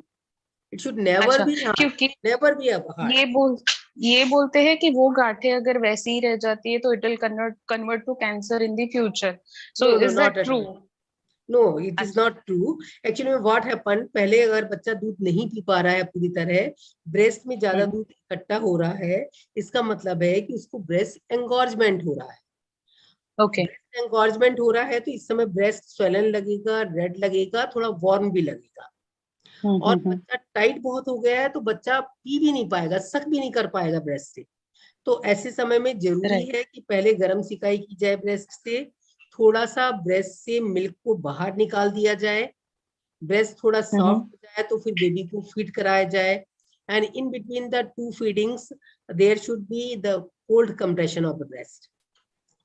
तो अगर इस तरह Okay. करेंगे तो ब्रेस्ट एप्सिस नहीं बन पाएगा, क्योंकि ब्रेस्ट अगर ब्रेस्ट टिश्यू में बहुत देर तक मिल्क रहेगा और किसी भी तरह का इन्फेक्शन हो गया, और मिल्क में बहुत जल्दी इन्फेक्शन होने के चांस होते हैं, तो अगर इन्फेक्शन हो गया तो उसको मेस्टाइटिस हो जाएगा, ब्रेस्ट एप्सिस हो जाएगा, फिर वो एक बड़ी प्रक्रिया हो जाएगी। तो मेस्टाइटिस और ब्रेस्ट एप्सिस नहीं होने देना है। और अगर जरा भी लगता है कि दर्द शुरू हो गया है तो तुरंत डॉक्टर को कंसल्ट करना है। ऐसे समय में डॉक्टर चेक करके most of the time antibiotic और पेन रिलीवर ट्रीटमेंट उसको देते हैं कि वो मेस्टाइटिस Okay. एप्सिस में कन्वर्ट ना हो जाए। Mm-hmm. एप्सिस हो ही गया, एस्टेब्लिश हो गया, तो फिर आपको चीरा लगा के उस पस को निकालना होता है। Oh, okay. ये जरूरी ऐसा कुछ भी नहीं है कि बहुत ज्यादा दूध बने, ऐसा नहीं होता है, बहुत कम दूध बने, ऐसा भी नहीं होता है। ये मदर के ऊपर ही होता है कि उसका खान पान कैसा है और बच्चा कितना दूध चूस रहा है और कितना दूध पी रहा है। क्योंकि जैसा कि Right. मैंने बताया कि दो चीजें जरूरी होती हैं, एक बच्चे को सक करना, दूसरा ब्रेस्ट का एम्प्टी होना, है ना। Breast proper Okay. एम्प्टी होता रहेगा तो इस तरह की कोई प्रॉब्लम नहीं आएगी। तो थोड़ा सा अगर आप इस बात का ध्यान देंगी। और अटैचमेंट और position, again it is important. If the attachment in the position of the baby is good, then there is very less chance of mastitis and breast engorgement. Okay, Thank you very Okay. much. Also one more thing, जैसे कभी कभी बच्चा एक ही breast ज्यादा सक करने लगता है और सेकंड ब्रेस्ट यूजुअली वो लेता ही नहीं है, तो is it mandatory to give the milk from two breast, या फिर कोई एक ब्रेस्ट से भी वो कंटिन्यू लेता है? नहीं, एक ब्रेस्ट से एक टाइम पे एक ब्रेस्ट से पूरा मिल्क दीजिए, क्योंकि मिल्क में दो Okay. तरह की क्वालिटी है। पहला वाला थोड़ा पतला है, पीछे वाला जो हैंड मिल्क है वो थोड़ा गाढ़ा है, उसमें प्रोटीन ज्यादा है। तो एक ब्रेस्ट से Okay. एक बार में पूरा दूध पीने दीजिए। इन केस बेबी भूखा अभी भी रह गया है तो सेकंड ब्रेस्ट को ऑफर कीजिए। अगर ऐसा नहीं हो रहा है तो एक बार एक ब्रेस्ट से दीजिए, दूसरी बार दूसरी ब्रेस्ट से लगाइए। दोनों ब्रेस्ट से ही पिलाते रहेंगे तो ज्यादा अच्छा होगा, आदत आ जाएगी। कई बार कुछ स्मेल हो जाती है ऐसी, या कुछ हो जाता है कि बेबी फिर थोड़ा सा चिढ़ जाता है, अवॉइड करने लगता है, तो थोड़ा सा आप ध्यान रखिए कि क्यों ऐसा हो रहा है। तो ऐसा कुछ भी नहीं होगा कि बेबी दूसरे ब्रेस्ट को ना पीना लाइक करे। Okay, thank you very much.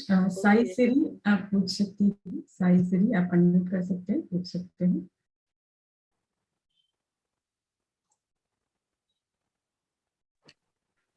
Om Shanti दीदी, मेरी बेटी अभी 6 मंथ्स की हुई है, तो उसको स्टार्टिंग से क्या खिला सकते? 6 मंथ्स पूरा हो जाए उसके बाद ही आपको खिलाना स्टार्ट करना है।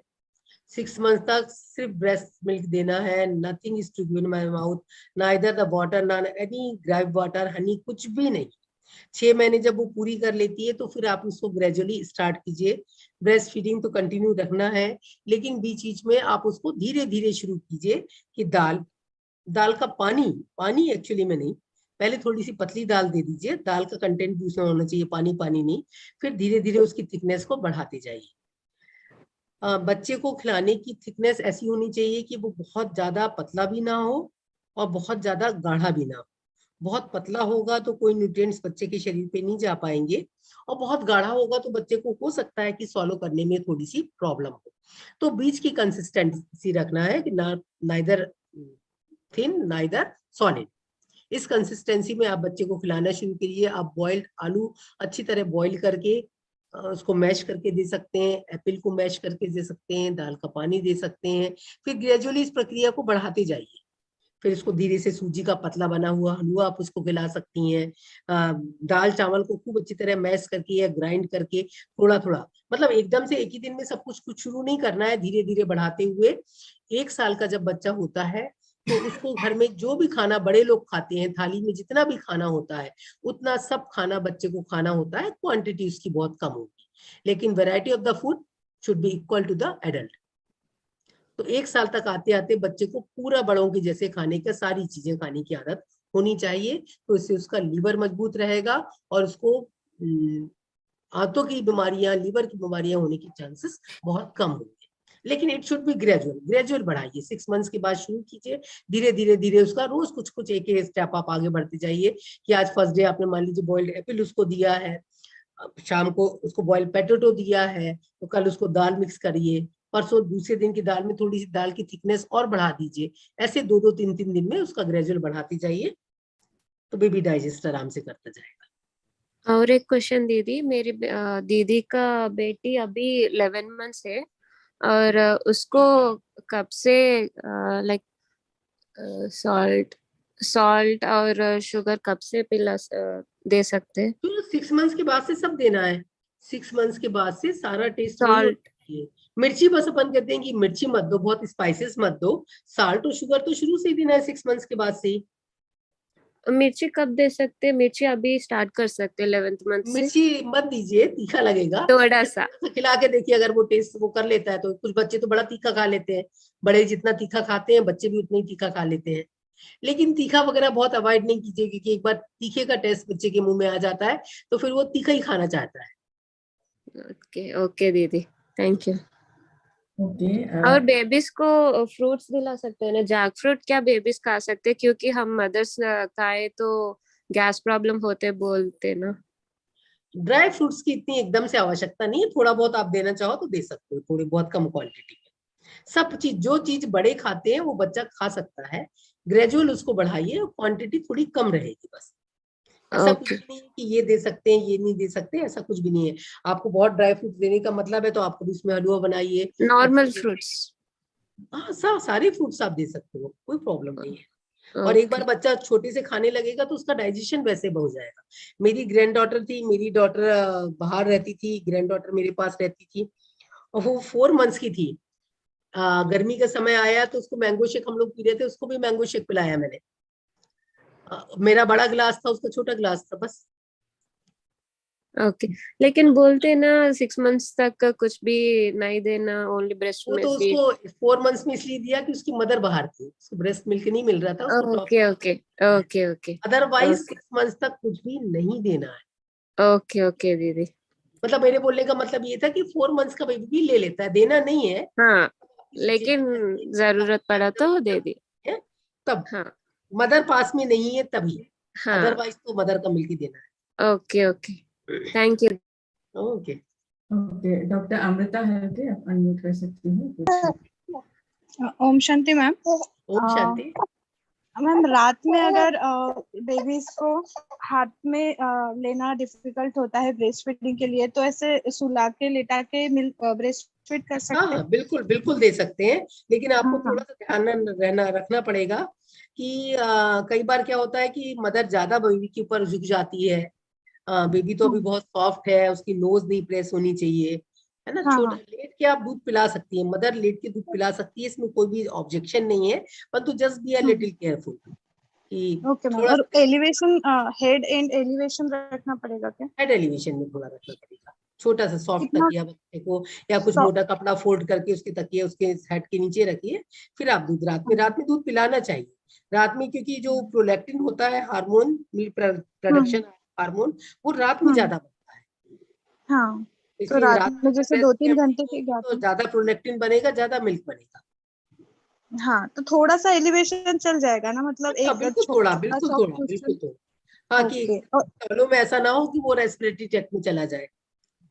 हाँ, और मतलब उसी पोजीशन में उसको फिर मतलब सो जाते हैं बच्चे पीते पीते, हाँ, तो सो उसी जाते हैं, पोजीशन में उनको रख सो सकते हैं ना? जाते हैं, लेकिन कई बार कैजुअलिटीज ऐसी देखते हैं ना कि मदर ज्यादा उसके ऊपर हो गई, सपोर्टेड हो गई, या बेबी की नोज प्रेस हो गई, तो हम्म। उन चीजों का थोड़ा सा ध्यान रखना है। हाँ अदरवाइज आप लेट के दूध पिला सकते हैं, कोई प्रॉब्लम नहीं है। ओके। और उसी पोजीशन में मतलब सो के रहा तो भी मतलब डाइजेशन पोजीशन तो हो वैसी होनी जाता है? चाहिए कि सीधा होना चाहिए, बॉडी सटा होना चाहिए, है ना, वेल हम्म। सपोर्टेड होना चाहिए। साथ में है तो पोजीशन और अटैचमेंट के चारों पॉइंट्स तो, चाहे वो लेट के आप पिलाइए, चाहे बैठ के पिलाइए, खड़े होके पिलाइए, वो सारे पॉइंट्स मिलने चाहिए। हाँ मैम, अभी अभी 3 मंथ का है मेरा बेबी, तो ब्रेस्ट फीडिंग अगर करने के बाद उसको बर्पिंग के लिए अगर खड़ा पकड़ते हैं ना, तो वो वोमिट, मतलब एक बर्प करके वोमिट करता है कभी कभी, बहुत हाँ, कोई बात नहीं, नॉर्मल होता है वो एयर बार कर मतलब। लेते होंगे। तो और अगर अटैचमेंट का लेटा के ध्यान रखो रखिए। तो नहीं करता है, तो उसको। कैसे हाँ हाँ अपराइट करती हैं तो करता है वॉमिटिंग, हाँ, और मतलब सीधा पहले नहीं रखेंगे। करता था, पर हाँ, हाँ थोड़ा एयर पहले सक नहीं करता लेता था, अभी होगा, अभी एयर सक कर लेता होगा साथ में, लेकिन बर्पिंग करनी हम्म। चाहिए। क्योंकि मान लीजिए लेटे लेटे उसने वॉमिट किया तो कई बार फिर वो हम्म। रेस्पिरेटरी ट्रैक्ट में जाने का चांस हो सकता है। अच्छा। उसको अपराइट करके उसको थोड़ा सा बर्पिंग जरूर कीजिए कि जो अंदर तक हुई हो वो बाहर निकल जाए। हाँ, जब एक्टिव रहते तभी बर्पिंग करते ना, तो स्लीप जब सोए रहते तो नहीं करते, तो नहीं, तब सोए चल रहते जाएगा लेटा, हाँ, बस ऐसे पीछे तब थोड़ा हाथ चलेगा। फेर दीजिए बस। हाँ, तो मतलब बर्पिंग के लिए खड़ा पकड़ना इज वेरी इंपॉर्टेंट। खड़ा पकड़ के बैठाल के भी थोड़ा बच्चे का जो चेस्ट वाला पोर्शन है वो अपर रख के और फिर हाँ हाँ बर्पिंग हाँ। करना है। Okay okay, thank you ma'am. Okay okay दीदी, कैट में 2 क्वेश्चंस आए हैं। एक तो ब्रेस्ट को क्लीन करने के रिलेटेड है, आई थिंक आपने कवर किया है वो इसमें। हाँ हाँ, वो फिर से सोप बता देती हूँ कि एक बार उसको पानी से नहाते समय पानी और सोप से क्लीन कर लीजिए। ब्रेस्ट में बार बार पानी और सोप नहीं लगाना है, नहीं तो इसमें फंगल इन्फेक्शन होने के चांसेस बढ़ जाते हैं। इसलिए ओवर क्लीनिंग की बिल्कुल जरूरत नहीं है और हर बार क्लीन करने की भी जरूरत नहीं है। एक बार आपने क्लीन कर लिया 24 घंटे में, that is enough in normal conditions. Okay. दूसरा क्वेश्चन है, ओम शांति दीदी, मेरी बेटी 27 डेज की है, वो रात को बहुत फ्रीक्वेंटली एक्सक्रीशन करती है, पोटी वगैरह और पीपी भी, तो उसको बहुत ज्यादा भूख लगती है, तो रात को समटाइम्स 3-5 बार तक फीड जो है करती है, तो क्या ये ओके है? Is it okay? हाँ, इट्स ओके। जितने बार भी बच्चा दूध मांगे आप बच्चे को दूध पिलाइए, नथिंग इज टू वरी। मतलब उसका डाइजेशन बहुत अच्छा है। जी, अभी किसी और को क्वेश्चंस है तो पूछ सकते हैं, नहीं तो हम मेडिटेशन सॉन्ग प्ले करेंगे। दीदी का बहुत बहुत धन्यवाद है, बहुत सहजता से, बहुत इन डेप्थ में और बहुत प्रैक्टिकल सॉल्यूशंस उन्होंने दिया है सभी माताओं को, जिनका भी क्वेश्चंस थे वो भी क्लियर हुआ है। आपका बहुत बहुत धन्यवाद है। अभी हम मेडिटेशन करेंगे, सभी को थोड़ा रिलैक्स होगा उसके बाद। Thank you very much. शांति।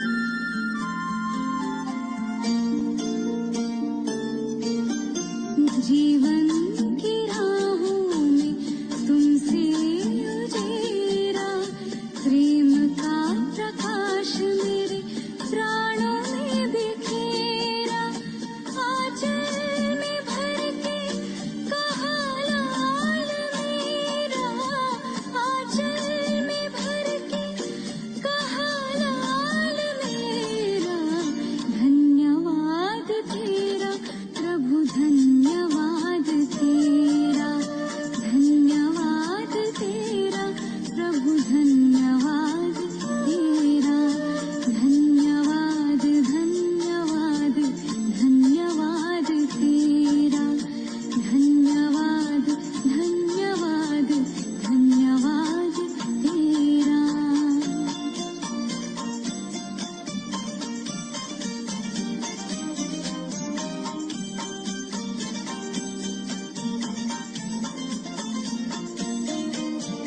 ज्ञान तो बहुत था पर खुद से अनजान थे, आत्मज्ञान पाके हुए दूर देह भान से।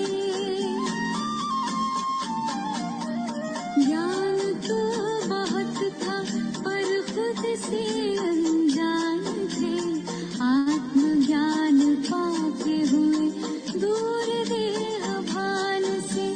सद्गुणों से कर दिया है श्रृंगार मेरा, धन्यवाद तेरा प्रभु, धन्यवाद तेरा, धन्यवाद तेरा प्रभु, धन्यवाद तेरा।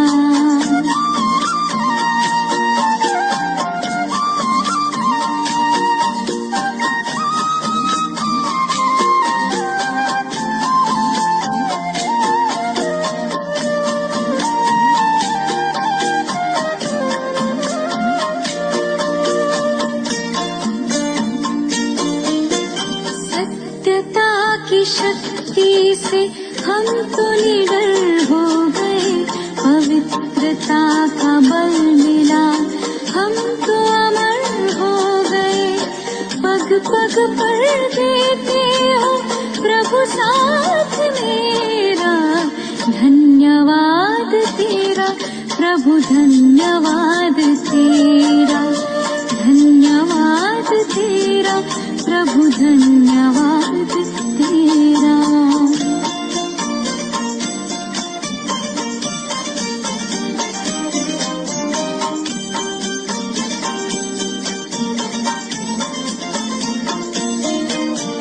प्रीत मेरे तुमसे ही पाई प्रभु, प्रीत है तेरी उदारता का अधरों पे गीत है। मीत मेरे तुमसे ही पाई प्रभु, प्रीत है तेरी